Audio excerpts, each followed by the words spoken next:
I'm Nick, and I just got these two bikes. These are two Specialized Epic Comp bikes that were given to me. This one's extra large, this one is a large, and they're both pretty busted up, as you can see, so I'm going to be combining all the parts onto this one because this one has a good frame, and I'll have an awesome full squish, amazing suspension. It's got lockout suspension and everything. It's awesome. This one will be more of the parts bike because I need the back wheel. That's why this one was put out of commission, was because the back wheel was broken. Possibly a back suspension from that one on this one, if this one doesn't work. But if this one works, I'll keep it.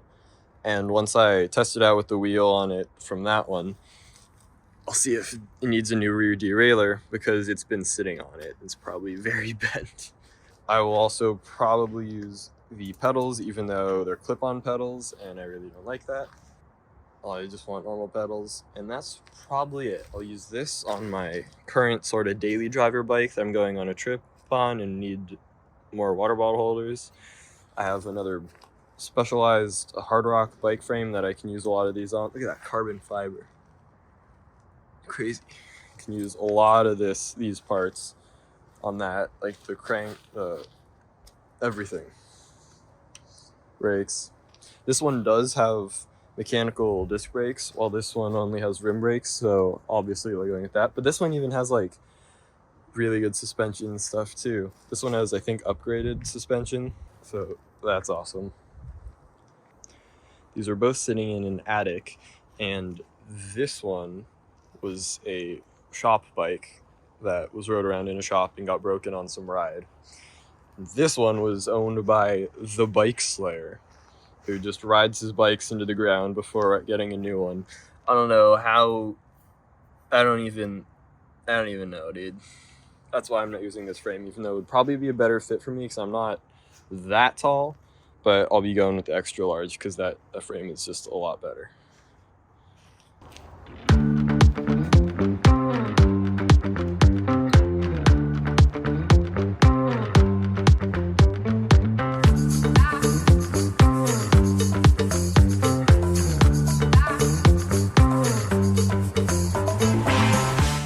I cannot express how badly I do not want to touch this chain.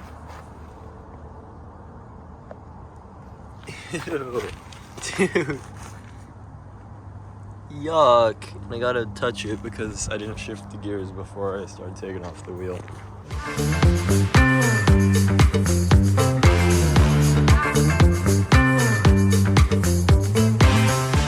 Oh, it's like dried, so it doesn't even matter.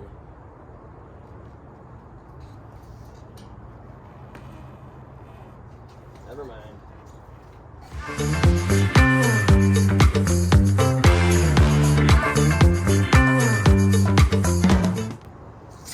It's too crusty to even.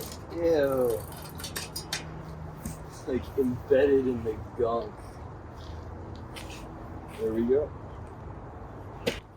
Probably gonna just throw that on there, but then eventually I will probably clean that. How much better this chain looks almost new. It's not greased at all, but that's like so much better.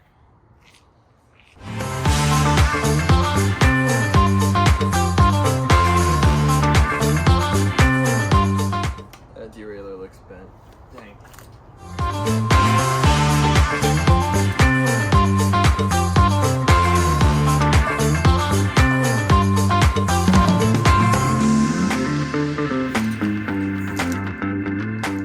This would be a lot easier if I tossed it on my bike rack. I'm gonna do that.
well, there's no brakes in the back because this came from a rim brake bike, and I need to get a rotor for this side.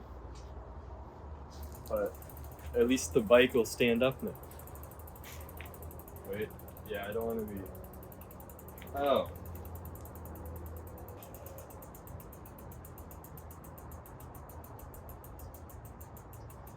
Okay, both of the brake levers don't have any pressure, as you can see. So that is a problem for another time.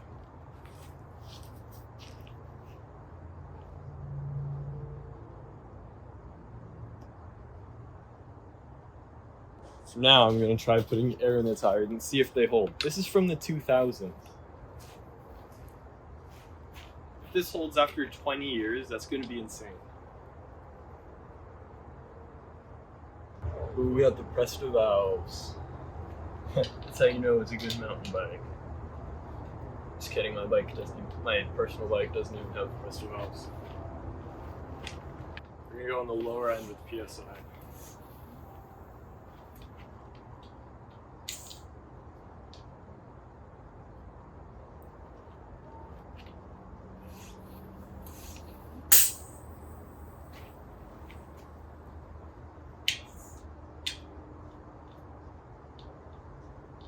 Need to get a better pump.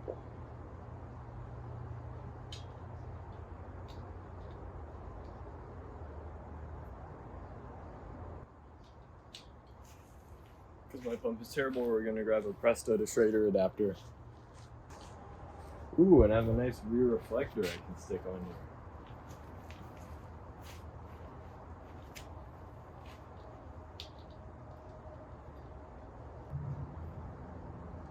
Let's see if that works.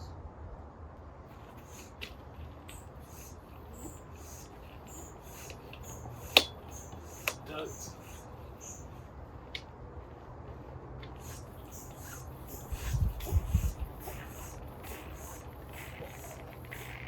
You can hear it.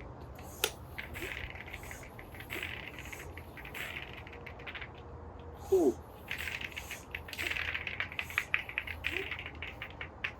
Put the camera closer so we can hear. Tires haven't had air in them for like 40 years. Only 20 years, but that's close enough.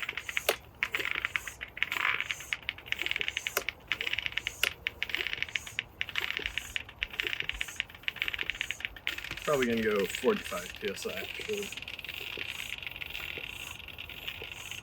I do, however, very much doubt any of this air will actually hold in here very long.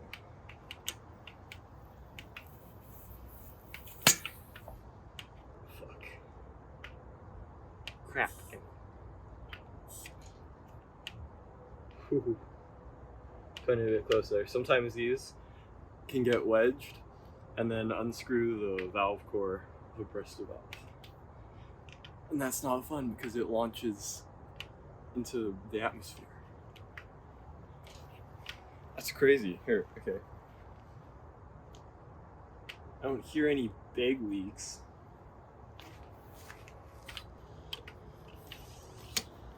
Back tire now.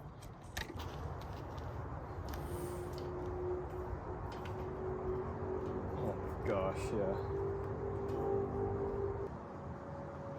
Oh, that's why this one's being all weird. It doesn't have one of those rings. I think that's called that keeps the Presto valves from scooting all over the place.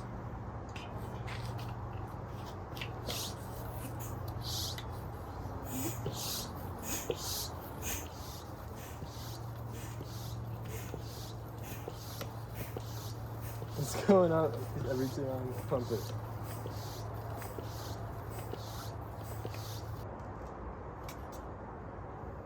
I definitely hear some escaping, but it might just be from that adapter there. It's not a very good one.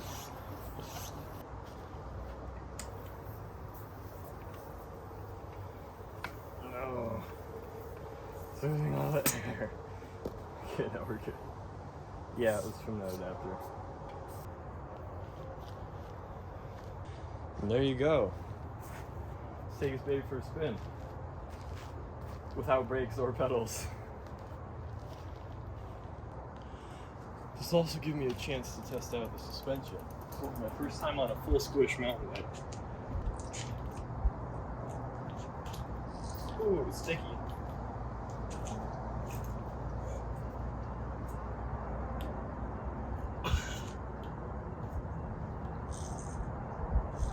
Okay, that suspension might be toast. Barely goes back up. Well, let's put the seat down. Oh, it's like full of dirt and crunchy.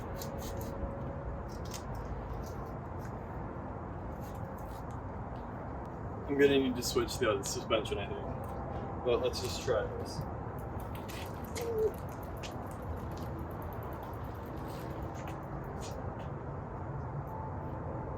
Yeah, the suspension is toast.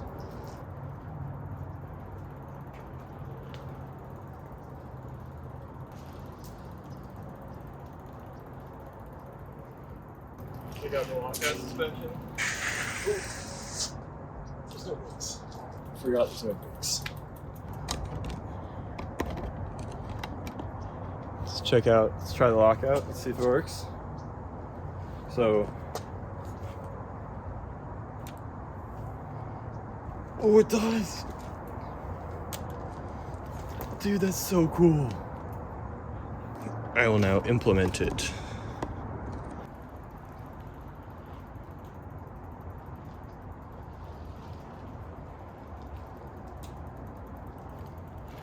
cool. It is very weird when you stand up, the bike rises. Then when you get on it, these things slow down. This thing is so cool. Just need to get some pedals, brake rotor, possibly the other suspension, which I'm now realizing I should have tested on the other bike before I took the wheel off, but we'll cross that bridge when we come to it. And figure out, I'm not pulling that because I don't want to mess with the brake pads, but it doesn't seem to be any pressure really in either of them, which is a problem. Could be that there's no cable or it's snapped or something like that. So, well, yeah, obviously there's going to be a cable, so it's probably just snapped. Yeah. Beautiful bike, and I can't wait to make it even better. Okay, I came out, this is probably like 3 or 4 hours later, and this thing still has full air in the tires, dude. That's crazy. It's nuts. Yeah, thank you guys for watching, and subscribe and like if you want to see more of this build, because I will be working on it.